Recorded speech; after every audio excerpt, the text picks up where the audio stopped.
que nos tiene el padre Jorge Pacheco, que le agradecemos muchísimo su tiempo dedicado a nosotros. Él es un teólogo, profesor de moral en la Universidad Católica. Gracias.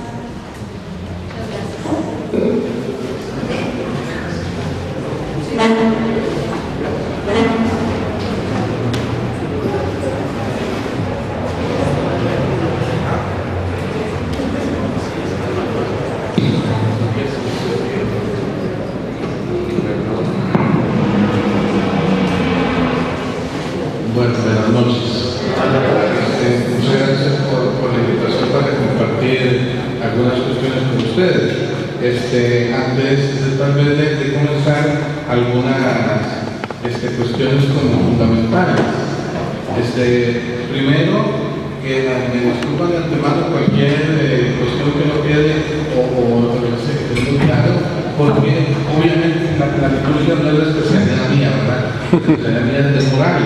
Pero bueno, yo creo que los hemos estudiado y tenemos que conocer un poco muchas cosas. Y la liturgia, si no por especialización, porque uno celebra misa todos los días y los demás sacramentos, tiene que tener claras aquellos elementos fundamentales de la liturgia, y eso es lo que trataríamos de compartir ahora, al menos los elementos fundamentales. Si un día también vamos a hablar de temas de moral, pues ya ni ahí yo me sentiría pues más en un charco mío, ¿verdad? Pero de todas maneras estas son cuestiones que yo creo que cualquier sacerdote con la cultura debe saber. Ese es el problema a veces, ¿verdad? Que no tenía la cultura. Pero bueno, paciencia. Es otra historia. Y de verdad muchas gracias por la invitación para compartir algunas ideas. Creo que ustedes me habían dicho, ¿verdad? Leer el documento. No, hoy habría que decirles para los próximos porque, sí, hay un documento fundamental que sí sería importante que si lo pueden ir buscando, lo vayan leyendo, porque yo no soy, yo de 8 de 15 es. Correcto. Ok, entonces, que lo vayan buscando y lo vayan leyendo en los documentos del Vaticano II, que me imagino que todos ustedes los tienen. Estamos a 50 años de que comenzó el concilio, ¿verdad? Y dentro de unos 8 años serán 50 años de que terminó. Entonces estamos recordando los 50 años del inicio del concilio. Lástima que no se le ha dado más importancia, pero bueno, en todo caso, ustedes deben tener los documentos por ahí en un lado, y si no, pues ellos bajarán de internet, ahora está de moda todo eso, ¿verdad? No es tanto, es este poquito, en este libro es esto, nada más. El documento se llama La Constitución sobre la Sagrada Liturgia, que en latín se titula Sacrosanctum Concilium. Es que los documentos de la Iglesia, porque ya la Iglesia no usa el latín, bueno, sí lo usa oficialmente, pero ya no se usa tanto en la liturgia, los documentos oficiales se siguen escribiendo en latín. Entonces, el nombre de todos los documentos oficiales de la Iglesia son las dos primeras palabras con las que comienza el documento. En español dice el Sacrosanto Concilio, en latín Sacrosanctum con M, Concilium también con M, ¿verdad? Para que lo busquen y lo vayan leyendo, ¿verdad? Calma. Ahí un ratito lo van leyendo. Comentaremos algunas cosas, no todo obviamente, algunas generalidades y demás, pero para que lo vayan leyendo. Será sobre todo el último día que tomaremos más en cuenta eso. Hoy haremos una introducción como general, y hoy hemos hecho tal vez algunas cosas que escribió Ratzinger, por ver la nueva carne de la nueva palabra, sobre el tema de liturgia generalidad, muy interesante, eso lo veremos tal vez un poco de mucho. Y hoy en 15 iremos a algunas cosas a partir de este documento, y si queda un tiempito, pues algunas cosas prácticas, más o menos por ahí, yo creo que nos lo podríamos jugar. ¿Cuánto es el tiempo? ¿Qué tenemos? Como 8:45, terminamos. Una hora más o menos. Puede ser que antes, por aquello de una pregunta más, ¿verdad? Bueno, para hablar de liturgia no vamos a empezar con cuestiones de estas, sino irnos un poco más atrás en el tiempo y todo, para comprender por qué llegaríamos en un momento determinado a hablar de liturgia. Y el asunto es este. Hay que partir de una cuestión que es fundamental. El ser humano, ustedes lo saben bien, es un ser por naturaleza religioso. Y como el ser humano es por naturaleza un ser religioso, ya desde los inicios de la historia, vamos a encontrar esas expresiones primeras de búsqueda de la divinidad o de respuesta a la divinidad, etc. Y todas esas búsquedas de la divinidad o esas respuestas a la divinidad marcaban en el ser humano y con los dioses, estamos necesariamente todavía hablando del Dios verdadero, con la idea que tuvieran de dioses, marcaba, esto suponía una relación entre la persona y sus dioses. Esa relación marcaba aquello que poco a poco fue organizándose como un culto a la divinidad, según la idea que cada quien tuviera de este culto y de esta realidad. Entonces vamos encontrando que en los pueblos más primitivos los cultos a los dioses tenían que ver, por ejemplo, con temas primitivamente de la vida, del inicio de la vida, y luego con asuntos en relación con la muerte o los antepasados. Porque las primeras evidencias de lo religioso que empiezan a aparecer en el ser humano tienen que ver con cultos de fertilidad y cultos a los antepasados, ¿verdad? Los cultos de fertilidad, sobre todo, no sé si algunas veces han visto aquellas que llaman Venus de piedra, que son unas figuras femeninas que hacían el hombre primitivo, que consistían principalmente en una especie de una mujer, pero donde se representaba nada más el vientre, piernas y brazos no importaban, y la cara tampoco importaba, vientre y pechos. ¿Por qué? Vida. El vientre está la vida y los pechos se alimentan la vida, ¿verdad?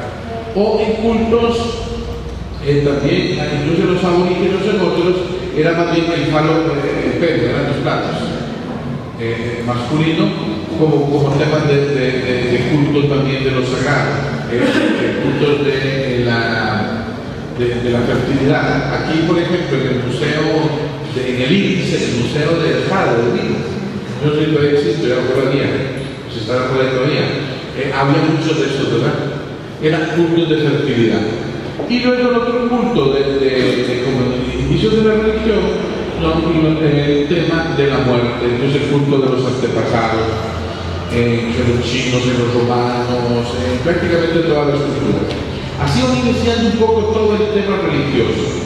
De estos cultos se pasará luego ya a observar otros fenómenos en la naturaleza inexplicables y por lo tanto divinizados, como el sol, como la luna, o como las tormentas, o como las cuevas, o los desiertos, ¿verdad? Entonces, en estas circunstancias, el ser humano va haciendo de aquellos lugares, se llamarán los lugares sagrados, ¿verdad?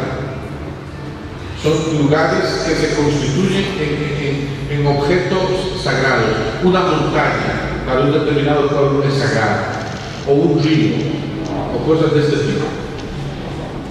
Pero en torno a esta cuestión religiosa que va surgiendo, empieza, como les decía, a ligarse la cuestión cultural. Los dioses son dioses y exigen de parte del ser humano una veneración, un culto determinado. Los dioses no son dioses simplemente para estar ahí. Los dioses exigen un culto, exigen que se les venere de alguna manera. Y entonces estos cultos comienzan a dar, lo que podríamos decir, los primeros vestigios de lo que llamaríamos acciones litúrgicas. Y comienzan a ser justamente expresados prácticamente en todos los pueblos y todas las religiones con sacrificios, ¿verdad? Ahora, estos sacrificios normalmente van a tener, desde nuestra perspectiva cristiana, una dificultad. Y es que muchas veces esos sacrificios que se ofrecen a los dioses tienen que hacer sacrificios negativos. ¿En qué sentido negativos? Suponían destrucción. Lo que se ofrecía al Dios se destruía como para que aquello pasara a la realidad de lo divino. Entonces pensemos en cultos de sacrificios de animales. Se mataba el animal, depende de la situación religiosa que fuera, se le extraían vísceras o no, o se apartaban algunas determinadas partes del animal, y el resto del animal se dejaba o se consumía en el fuego normalmente. Entonces, los cultos suponían destrucción. Incluso el extremo, son los menos, pero también se daba, de aquellos cultos que suponían o permitían los sacrificios humanos. El sacrificio humano suponía la destrucción de la persona que se sacrificaba, porque había que matarla. No era otra cosa sino matarla. Pensemos en los aztecas, ¿verdad? Cuando los españoles llegaron a México, encontraron que la pirámide del Sol, de arriba hasta abajo, era una sola concha marrón que tenía. Porque arriba de la pirámide sacrificaban al pobre que sacrificaban, ¿verdad? Le sacaban el corazón y el cuerpo lo echaban a rodar por la pirámide. Arriba seguramente los sacerdotes se comían el corazón, y abajo, cuando llegaba abajo, de los talones lo abrían y le arrancaban la piel con un cuero, y después se repartían el pobre desgraciado en pedazos, ¿verdad? Para comérselo o para lo que fuera. Los españoles prohibieron eso y los indios no protestaron, sobre todo los que ponían los muertos, ¿verdad? Ellos no protestaron, ¿verdad? Dada la salvajada que eso significaba, el culto cristiano que se ofrecía en ese momento era una cosa maravillosa frente a aquella salvajada que se ofrecía, ¿verdad? Y así en muchos otros lugares, ¿verdad? El canibalismo iba muchas veces en esa dirección. El canibalismo de algunas tribus, ya sea en África o por ahí en el Pacífico del Sur, en Sudamérica o en otros. El canibalismo, no pensemos que a veces tienen la idea que es que salían a cazar y a comer gente. No. El canibalismo se hacía normalmente en cuestiones rituales. Se ofrecían los dioses un culto determinado y era un sacrificio humano, comiéndose a la víctima, como podía ser el animal en otros casos. En estos casos eran personas, ¿verdad? Se buscaban normalmente en otras tribus, o ya sacrificios determinados, ¿verdad? De mujeres, de vírgenes, se mataban o se echaban en el volcán. Ese tipo de cosas medio legendarias, pero que han sucedido en distintos pueblos. Entonces, los sacrificios prácticamente en la antigüedad toda suponían la destrucción de la víctima que se ofrece. Porque como la víctima se ofrece a los dioses, y normalmente los dioses están en otra realidad, en un plano distinto, entonces se le ofrece la víctima y se consume, se destruye, para que aquella víctima pase entonces al terreno, al plano de la divinidad. Ya no está en el plano nuestro, sino que se traslada a ese otro plano. Porque la víctima, el sacrificio que se ofrece, al ser destruido, normalmente era tenido como un vínculo de comunicación con los dioses, ¿verdad? Y por eso se destruía. Y prácticamente que estos cultos de sacrificios que suponen la destrucción de la víctima, normalmente animales, en algunos casos vegetales también, en otros casos personas, normalmente eran o destruidos o consumidos, lo que supone también una destrucción, ¿verdad? Pensemos en los indios de por aquí, ofrecían el maíz a sus dioses, y normalmente el maíz también o se dejaba, se consumía, o se dejaba para los dioses, ¿verdad? Pero suponía de alguna manera una destrucción. Entonces, esto es muy importante porque cuando vayamos viendo algunos elementos ya de la liturgia, como se entenderá en la iglesia, van a ver ustedes que el tema de la destrucción no va a estar presente. Va a ser una realidad completamente distinta. Incluso aunque medie en todo esto la muerte de Cristo, que para nosotros no es destrucción, sino que es vida, ¿verdad? Pues ya llegaremos ahí. Entonces suponían destrucción todos estos sacrificios. Ahora bien, cada pueblo, cada religión irá entendiendo y elaborando aquellos cultos según ellos los puedan bien entender y bien comprender, según las exigencias de sus dioses también. Acordémonos que no todos los dioses planteaban las mismas exigencias, ¿verdad? Unos dioses eran más exigentes en cuanto al cómo y otros eran más exigentes en cuanto al qué. Pero siempre ofrecer aquel sacrificio, por destructivo que este fuera, planteaba normalmente un acto cultual, un culto determinado. Y ahí empezamos a descubrir los inicios de la liturgia. Si pasamos de los pueblos ya primitivos, o no tan primitivos, al pueblo de Israel, Israel va a tener una conciencia distinta de todos los demás. Y la conciencia distinta que Israel poco a poco va a tener es que Dios no es solo. Al principio es uno entre muchos. Después Dios va a ser único. Y por lo tanto, la relación de Israel con el Señor, si bien estará marcada durante muchos siglos por los sacrificios cultuales, la relación principalmente con Dios es más una relación de orden personal. ¿Qué quiero decir con una relación de orden personal? Que aunque no exista necesariamente sacrificio que ofrecer, víctima que ofrecer, la relación con Dios o la relación de Dios con el pueblo y del pueblo con Dios es una relación que se plantea en términos de relacionales. Yo seré vuestro Dios, ustedes serán mi pueblo. Y poco a poco esto se irá purificando cada vez más hasta que lleguemos a Jesucristo, donde el entendimiento será completamente otro. Pero vean que entonces, aunque Israel va a practicar y vamos a ver algunos sacrificios, pero lo principal en la relación no es el sacrificio como tal, es una relación de conducta. El pueblo de Israel debe comportarse de una manera diferente. Lo dirá en el Génesis a Abraham: camina por mis sendas y sé perfecto, porque yo soy vuestro Dios.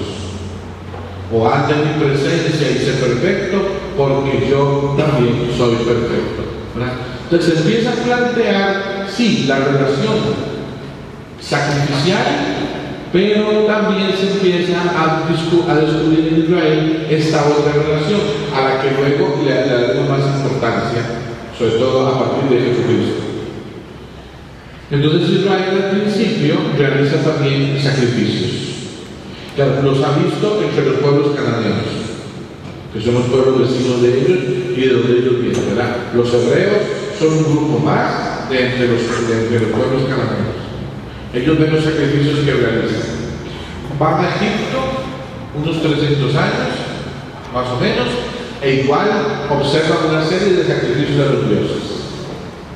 Entonces, cuando ellos salen de Egipto, se plantea que la relación con Dios tiene que estar medida también por el sacrificio, por un culto de sacrificio. Y por eso el Pentateuco, los primeros libros de la Biblia, estarán muchas veces regidos por cómo deben ser esos sacrificios que se deben ofrecer a Dios. Sacrificios tanto materiales de destrucción, como luego poco a poco el entendimiento de los sacrificios espirituales. Pero al principio estos sacrificios de destrucción estarán presentes también en Israel. Se ofrecerán, ya la ley de Moisés lo determinará, por ejemplo, para rescatar a los primogénitos, para la purificación de la mujer que ha dado a luz, para las distintas purificaciones o fiestas, se ofrecerán distintos sacrificios. Unos pajaritos si son pobres, un corderito si puede más, o ya los grandes cultos, como los holocaustos de toros, ganados, ¿verdad?, que se sacrificaban, ya sea parte del animal o todo el animal. En Abraham encontramos también, con frecuencia hacían altares en distintos lugares y ofrecían sacrificios de animales.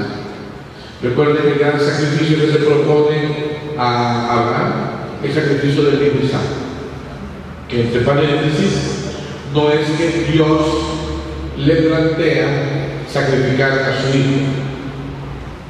Como el texto se escribe muchos siglos después de que el acontecimiento sucedió.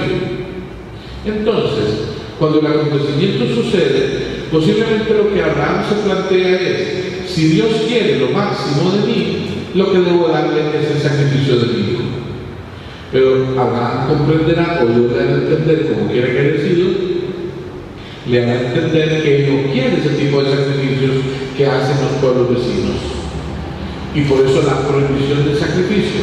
Cuando el autor sagrado escribe ese texto, lo escribe muchísimos siglos después de que el acontecimiento había sucedido, entonces el autor lo elabora pensando que Dios ha pedido ese sacrificio, cuando en realidad Dios nunca lo pidió, porque Dios no va a pedir lo que es contrario a él.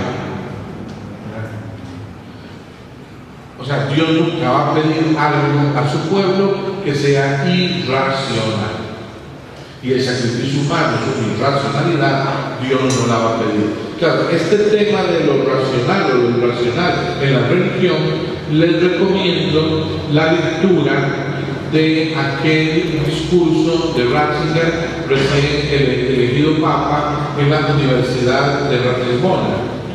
Aquel que solo se fijaron en un ejemplo como un musulmán y llamaron un despelote. Eso es menos el problema. Hay que leer todo el discurso, porque ahí lo que él explica muy bien y de manera genial, como era él, ¿verdad? Bueno, como era todo lo muerto, como es cero, que ya no escribe, que debe acabar, pero bueno, paciencia, sí, porque nos fijamos un montón de cosas al no tener ya la sabiduría de Ratzinger, ¿verdad? Pero estamos haciendo de Francisco que hablan igual, parecido, por lo menos no sé todo. Bueno, la cosa es que en ese discurso hay que leerlo con cuidado, porque es una pieza, es una verdadera pieza intelectual, es una verdadera clase, es una verdadera lección. El Ratzinger incluso, aunque cuando se vivía, era el profesor hablando, ¿verdad? Entonces les recomiendo que lean ese discurso. Es el discurso del Papa en la Universidad de Ratisbona. Si no, en internet se va a encontrar. Si no, yo traigo un día de estos que ustedes vayan ahí, me acuerdan, yo les doy una cosita para que lo fotocopien y lo puedan ver. Pero debe estar en internet. Ratisbona. R-A-S-T-I Ratisbona. Es un discurso genial, porque explica todo el tema de la racionalidad y la irracionalidad en lo religioso. Por eso puso el ejemplo de un musulmán, pero no se lo entendieron, ¿verdad? Es que Ratzinger tenía no el problema, la gente tenía el problema de que a veces no entendía lo que él quería decir. Claro, él estaba pensando en unos parámetros y los otros estaban pensando en otros, ¿verdad? Entonces, claro, uno como iba muy a ver, los otros no apenas tenían, ¿verdad? Pero es muy interesante. El discurso se lo recomiendo de verdad. Es el mejor discurso para entender el tema de la irracionalidad a veces en la religión. Entonces, Dios no nos puede pedir cosas irracionales. Entonces la pregunta será, entonces lo irracional que aparece en la Biblia, matar a estos y matar a los demás y hacer esta tontería y la otra tontería, ¿a qué responde? No al querer de Dios, sino a la comprensión que el pueblo de Israel iba teniendo en ese momento de la revelación. Acuérdense de una cosa, siempre no olviden, la revelación es paulatina. Dios nos reveló todo el mismo día, pues no hubiéramos entendido nada. El Señor fue revelando a lo largo de muchos siglos, fue revelando las cosas hasta que la revelación concluyó en Jesucristo. Entonces el pueblo de Israel entendió en su momento lo que pudo entender. Por eso debemos buscar con muchísimo cuidado qué es palabra humana qué es palabra divina y cuál es el mensaje divino que está ahí en esas palabras. No se trata de votar y decir, no, ya está en la Biblia, no es verdad, ni nada de eso, no hacen el mundo, no, eso es un error.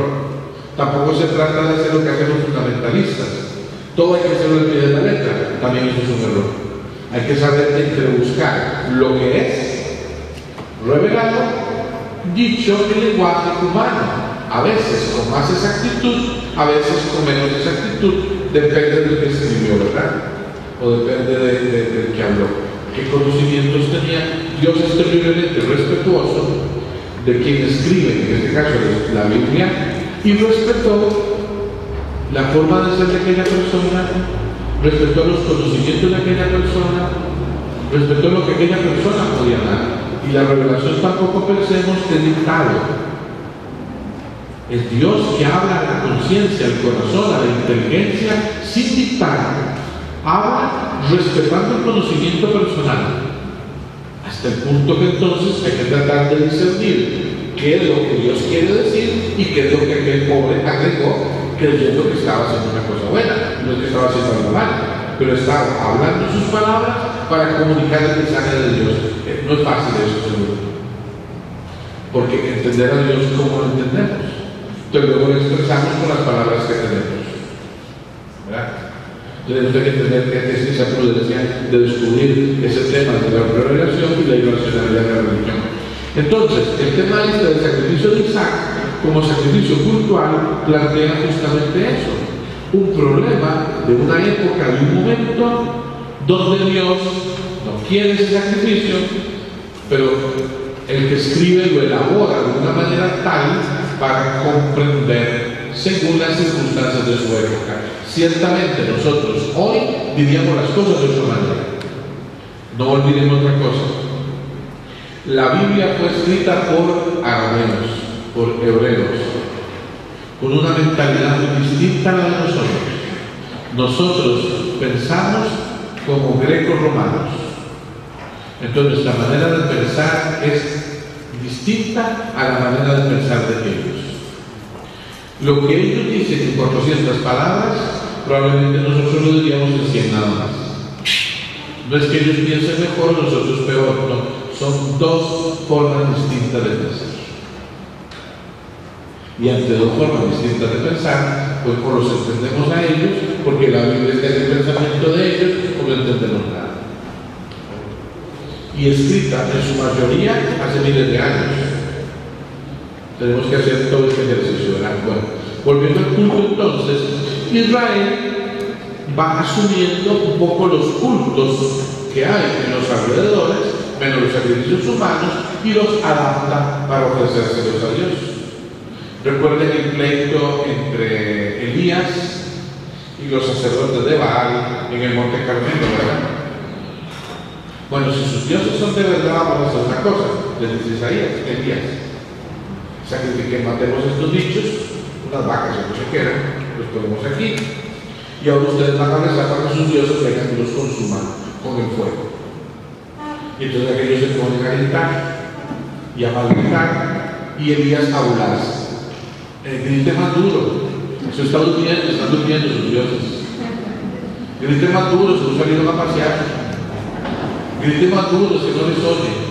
Y comienzan aquellos paganos a hacerse cortes en la piel, todo, como era parte de aquellos cultos, para caer en éxtasis y en ese tipo de cosas, o bien usaban drogas, que se han conocido siempre, o bien cortes, golpes en el cuerpo, y ese tipo de cortes que no eran herida por herida, sino heridas que los ayudaban a entrar en trances, un poco de cosas hipnóticas, para mejor ofrecer sus cultos. Lo que pasaba, un día después, cuando que lo leí, no sé, no importa, que el famoso oráculo de Delfos, de los griegos antiguos, en el oráculo la gente iba y los sacerdotes le daban revelaciones.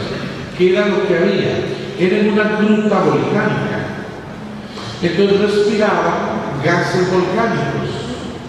No los mataban, pero los drogaban y los hacían ver alucinaciones. Y entonces decían cualquier clase de tonterías, y esto era interpretado por otros como oráculos de los dioses.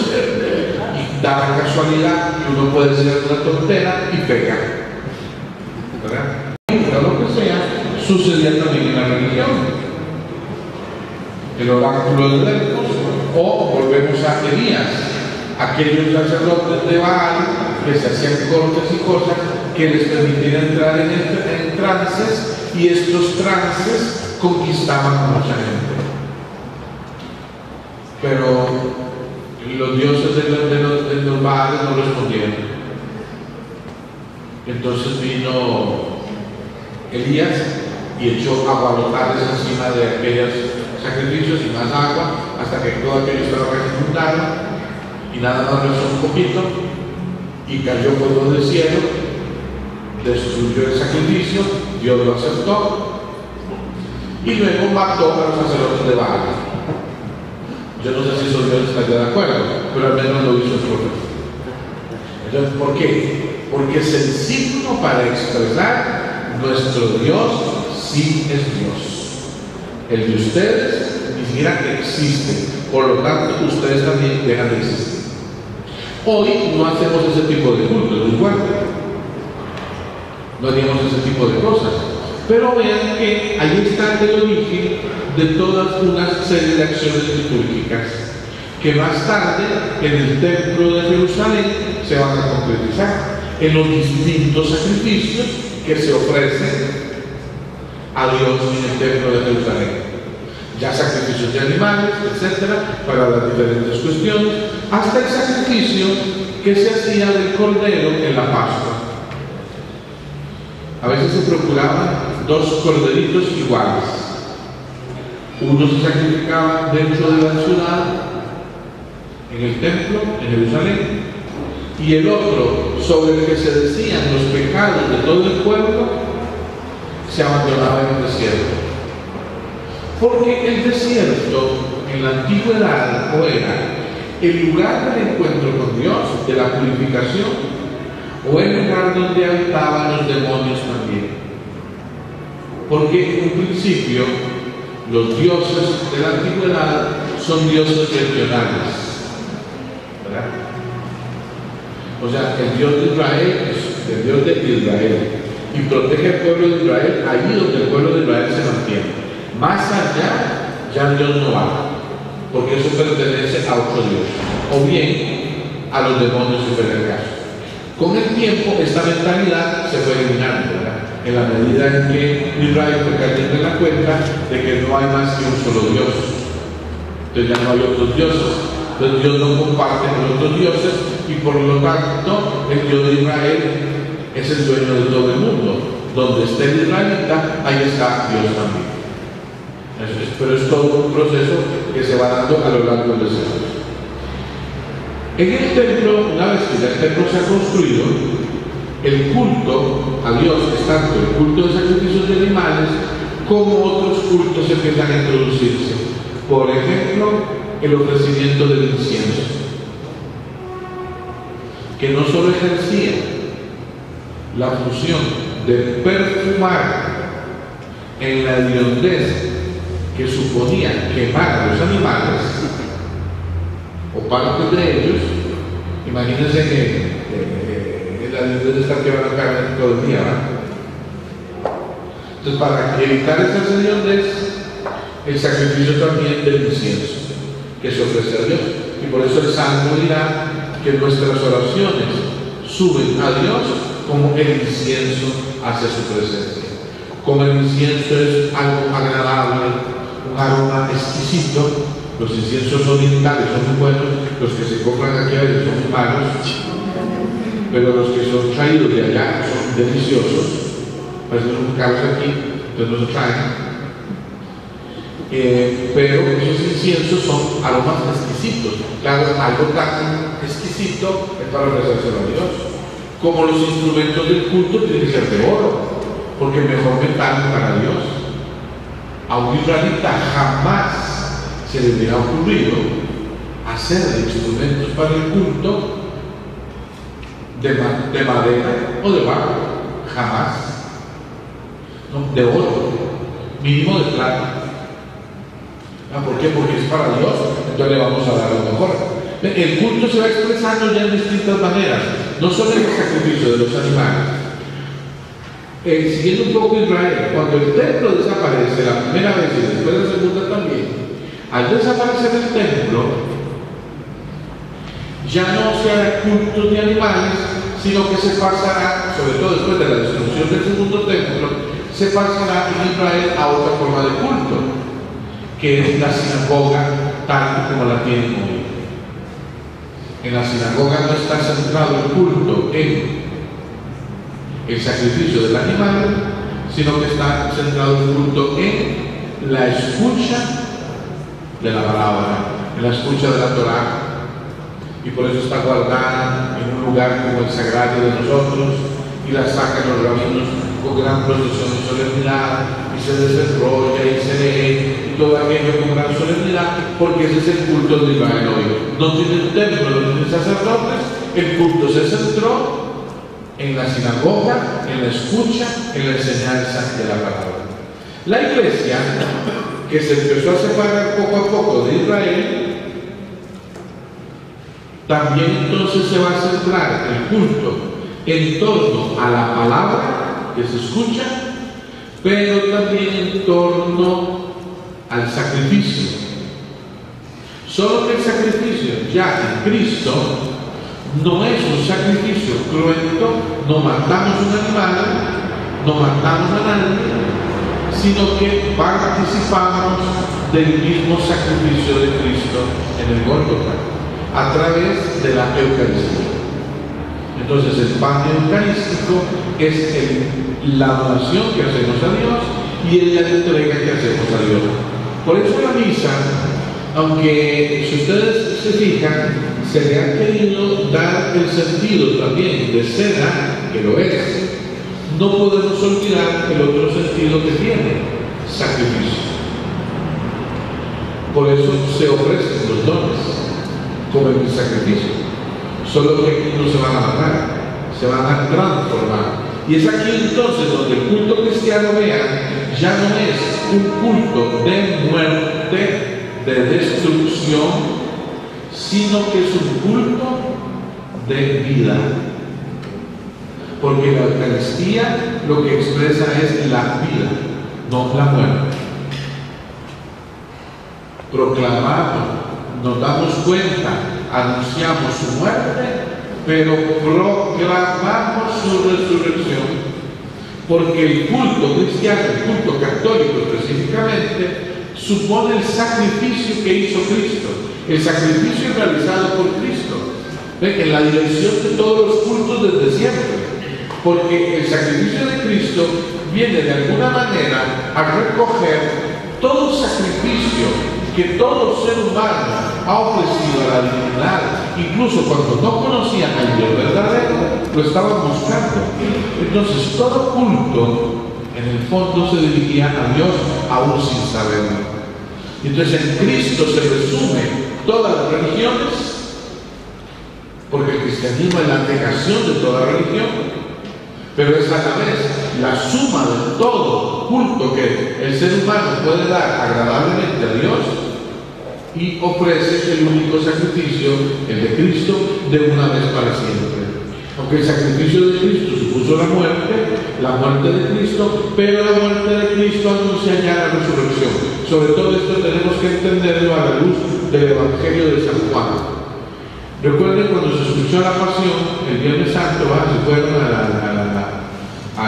los oficios de la pasión, se lo fueron con los oyentes, pero supongo que lo han oído alguna vez en la vida, o por lo menos lo han leído.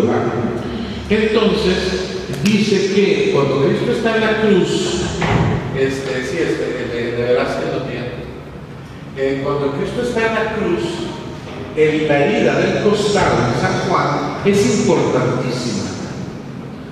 Porque dice San Juan que del costado de Cristo salió sangre y agua. En realidad es plasma. Una cosa así, una sustancia grande en el corazón, los que fueron crucificados. Pero cuando el corazón está pasado, sale lo que le quedaba de sangre en el corazón, que era gran cosa, y plasma. Entonces Juan dice sangre y agua. Acuérdense que en el Antiguo Testamento la sangre y el agua son signos de vida. El agua es vida, el agua produce vida, el agua tranquiliza, etc. Y la sangre es vida también. Entonces, si del cadáver de Cristo en la cruz está saliendo sangre y agua, está saliendo vida, ¿qué es lo que Juan nos está diciendo? Cristo no muere, Cristo vivirá, porque su sacrificio no termina en la muerte, su sacrificio termina en la resurrección. Por eso, si ustedes se fijan, en los sinópticos, la muerte de Cristo es escandalosa. Hay terremotos, y pegan gritos, y alaridos, y se oscurece. San Juan no dice nada de eso. San Juan nada más dice, encima hay un título, Jesús, Rey de los Judíos, porque el que está ahí es el Rey, no es un criminal. La cruz es entonces no el cadáver, sino que es el trono del Rey. Y Jesús el Rey está coronado como Rey, y delante de Pilato reconoció, yo soy Rey, pero mi reino no es de este mundo. Entonces Jesús muere como Rey, y por eso dice San Juan nada más, exhaló el espíritu, inclinó la cabeza. Para San Juan es casi como si se durmiera. No es la muerte tan terrible como en los sinópticos, porque para Juan, ya ahí al salir sangre y agua, esto no es un muerto. Esto se entiende, la cruz, o sea, el crucifijo se entiende con el Apocalipsis también, que es de San Juan. Acuérdense que el Apocalipsis dice en un cierto momento que está el cordero degollado, pero de pie. El que estaba muerto, pero ahora vive, dice en el Apocalipsis. Entonces, el crucifijo no es un cadáver. El crucifijo es el anuncio de la resurrección, con el costado abierto, desde la óptica de San Juan. Este es el sacrificio definitivo, el sacrificio de Cristo, el sacrificio de aquel que ha muerto una vez para siempre. Entonces, cuando participamos de la misa, ¿de qué participamos? De este sacrificio que resume todos los sacrificios, porque es el Hijo de Dios que ha muerto en la cruz, pero muere para darnos vida. Por eso la idea de al tercer día. Hay gente que se mata pensando, pero viernes un rato nada más, sábado, domingo, no son 3 días cronológicos, es al tercer día. Parte del viernes, sábado y resucita el domingo, al tercer día. ¿Por qué? Acuérdense en Lázaro, cuando lo resucita Jesús en el Evangelio de San Juan, le dijeron, Señor, ya tiene 4 días, ya huele mal. Ellos no saben si huele mal, pues estaba enterrado debajo de una piedra, no lo saben. Es que en la costumbre judía, nosotros éramos del dominio total de la muerte al 4.º día de muertos. Y es de esperar que en aquellos escalones, al 4.º día, Dios estaba empezando a joderse, y por lo tanto hediondo. Y si ya está hediondo, ya es total pertenencia de la muerte. Ahí ya no hay vida, porque la muerte se adueñó de él. Y la muerte se adueñó del que murió, porque ya huele mal.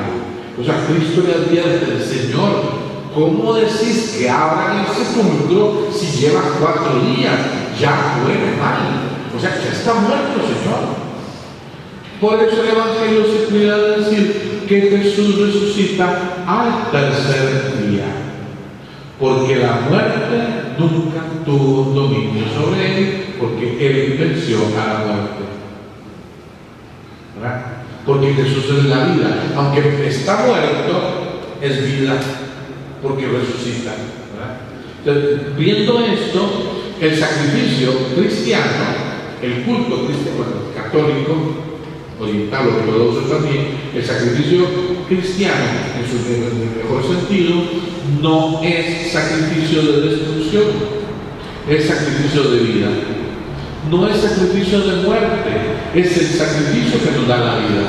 Porque nosotros no participamos del sacrificio del que murió y quedó muerto, participamos del sacrificio del que ha muerto, pero que vive para siempre, porque se levantó del sepulcro. Ahí está la gran diferencia. Entonces vean que desde los sacrificios de la antigüedad, que normalmente eran sacrificios de destrucción, el cristianismo rompe completamente con esto. No la idea del sacrificio que permanece, le ofrecemos a Dios algo, su Hijo, pero no el que muere, sino el que vive para siempre. Por eso el culto cristiano es esencialmente culto de vida. La Eucaristía es vida, porque en la Eucaristía descubrimos al que vive para siempre, al que ha resucitado y vive. El Apocalipsis lo dice muchas veces: no estaba muerto, él que vuelve para la vida. Hay un libro muy interesante, no sé si lo han leído, si algún día lo encuentran por ahí, se lo recomiendo que lo lean. Es aquel que escribió Scott Hahn, La Cena del Cordero. Ahora, bueno, ese libro es una obra de arte, porque describe todo esto que hemos dicho de alguna manera en el contexto cristiano, pero en el sacrificio de vida que es la Eucaristía. Y como el Apocalipsis es esencialmente litúrgico. No es ese libro de terror que dicen los ignorantes, sino que es un libro de esperanza, de ilusión, es un libro del que brota la vida. ¿Por qué brota la vida? Porque el Cordero sacrificado, pero de pie. Entonces, el culto cristiano, la misa, en resumidas cuentas, es el sacrificio no de destrucción, sino el sacrificio de vida. En la Eucaristía, como acción litúrgica, lo veremos después, encontramos entonces la vida que procede de Dios. Y le ofrecemos a Dios, como dicen algunas de las oraciones de la misa, le ofrecemos a Dios lo que Él mismo nos ha dado. Porque se trata en el sacrificio de ofrecer el culto, le ofrecemos a Dios en el sacrificio lo que Él mismo nos dio, para que lo que nosotros le damos, fruto de la tierra y del trabajo del hombre, Dios no nos transforme en su Hijo. Y nosotros, comiendo su Hijo, que no es muerto, porque no comemos un cadáver, sino comemos a Cristo resucitado, entonces ahí encontramos la vida. Es la descripción que hace tan bonita el Evangelio de San Lucas de los discípulos de Emaús. Vean que en Emaús la expresión de Cristo a la hora de sentarse a comer el pan es: tomó el pan, dio la acción de gracias, lo partió y se lo dio. Exactamente la misma fórmula que los sinópticos proponen en la última cena. Tomó el pan, dio gracias, lo partió y lo dio. Entonces, ¿qué es lo que se nos quiere decir en Lucas, en los discípulos de Emaús?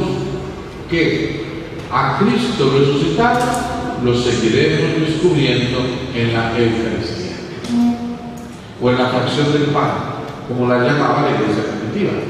El libro de los Hechos de los Apóstoles dirá que los domingos, el primer día de la semana, nos reunimos a la fracción del pan. Y por eso el Apocalipsis acontece, dice San Juan, el día del Señor, el domingo, tuve esta revelación. Y ahí es donde Scott Hahn explica tan interesante todo este tema.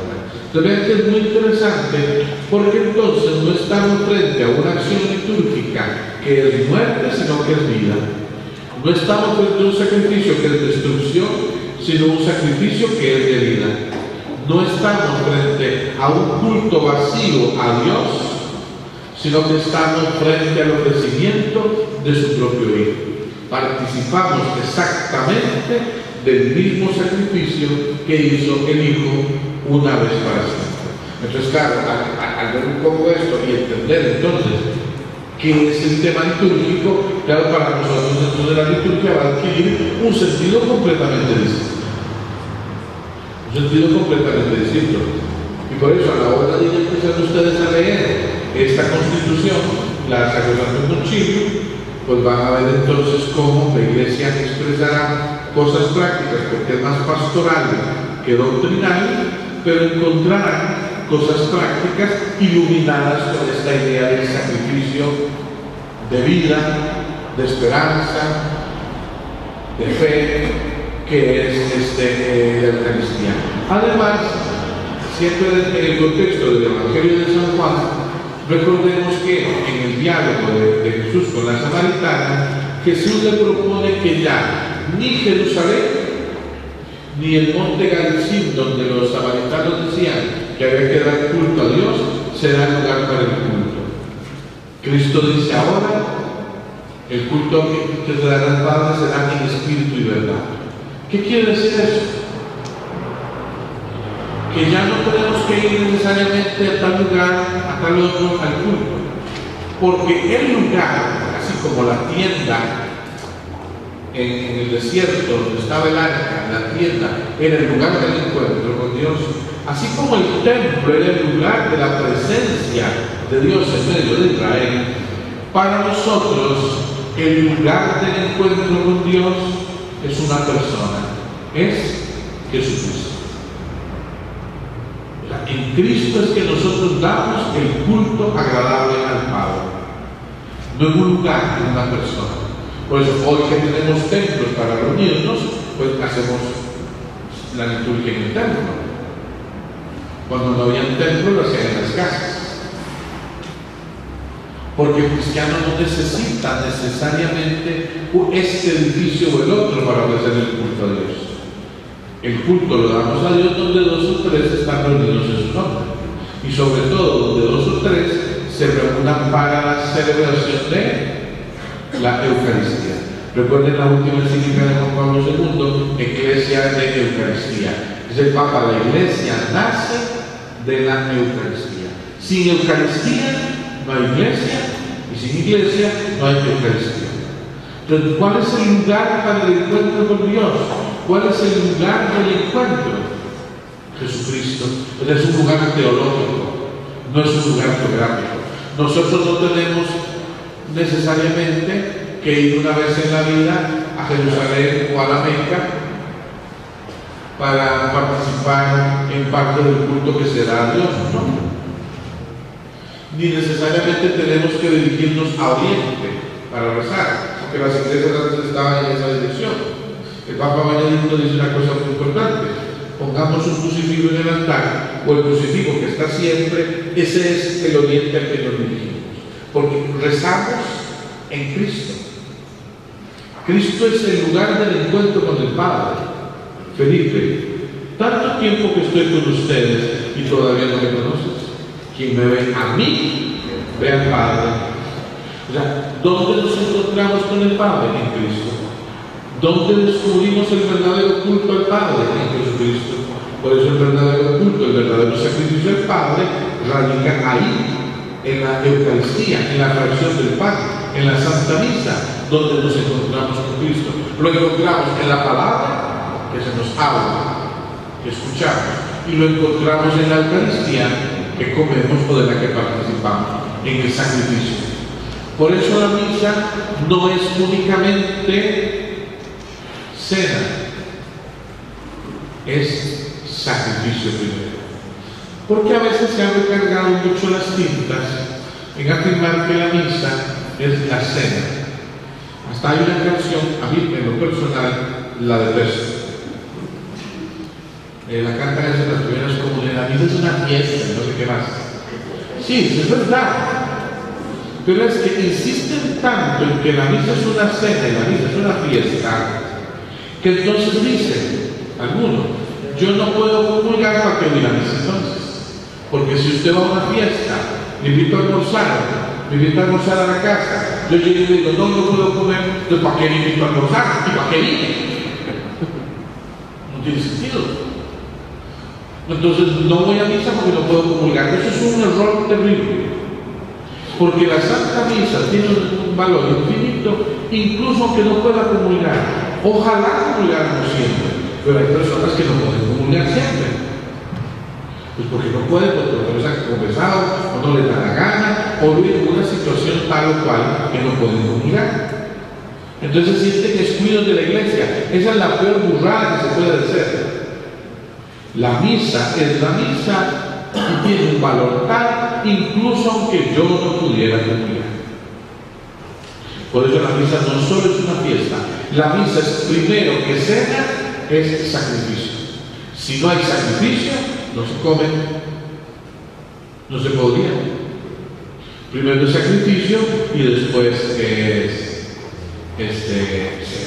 Entonces no insistamos tanto en la cena, porque hay gente que no puede comulgar. Insistamos en el valor de la misa como valor redentor, en la acción sacrificial.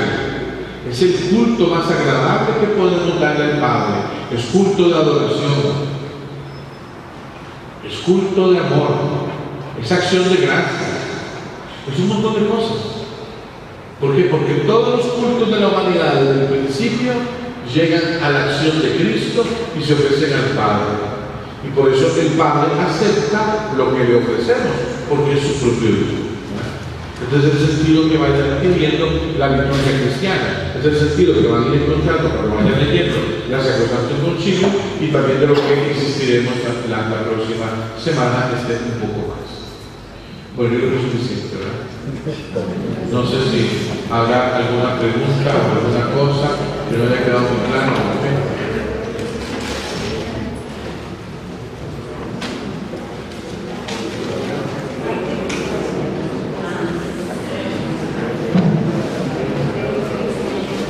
Más o menos, ¿qué? En la Eucaristía, entonces, el sacrificio se da de forma discreta. Se da de forma discreta. En la mesa. No hay sangre. No hay incruenta. Sí, porque acuérdense que la misa no es otro sacrificio. La misa no es un nuevo sacrificio. La misa es el mismo sacrificio de Cristo. El de Cristo es doloroso. El de la misa se realiza de manera incruenta, nos ha dicho la Iglesia siempre. O sea, no hay derramamiento de sangre, no hay dolor en Cristo, pero es el mismo sacrificio. No son sacrificios distintos. Ni se hace nuevo. No podríamos hacerlo nosotros nuevos. Conmemoración. Conmemorar, sí, lo que pasa es que la palabra conmemorar tenemos que entenderla con cuidado. Conmemorar no es recordar. Actualizar. Conmemorar es que aquello se realiza hoy. O sea, cada vez que participamos de la misa no estamos haciendo otra cosa, sino reviviendo aquel momento, participando de aquel momento, ¿verdad? Es una cosa, es una concepción absolutamente teológica. No es temporal ni es geográfica. Porque hagamos un poquito de ciencia ficción. Si pudiéramos ir un día a colonizar Marte, dentro de unos 1000 años o menos, tal vez, se coloniza Marte, le ponemos una atmósfera artificial y ya tenemos Marte y nos vamos a vivir a Marte. Obviamente hay católicos que van a Marte. Entonces, si se celebra la misa, Marte no vale. Para la celebración de la misa no hay espacio ni tiempo. O en una nave espacial a 5000 años luz de la Tierra se celebra la misa, es la misa. Porque la misa tiene un alcance cósmico. El cosmos entero se ve afectado porque la materia que se hizo Jesucristo, carne, sangre, todo, y la materia de la que está hecha el pan y el vino es de la misma materia que está compuesto todo el universo, ¿verdad? Son los mismos elementos, no son otros, porque el universo entero está compuesto de los mismos elementos que han existido desde el origen del universo. Entonces los elementos combinados de una forma tan extraordinaria que dan otro, pues esos elementos son los que forman el cuerpo humano de Cristo, y esos elementos son los que se glorificaron en Cristo, y esos mismos elementos, ese mismo pan y ese mismo vino, es el que está presente en el cuerpo y la sangre de Cristo en la Eucaristía. O sea, la materia que forma el cosmos es la misma materia que forma el cuerpo de Cristo. Vamos. Muchas gracias, Padre. Bueno, muy bien, yo lo veo mañana.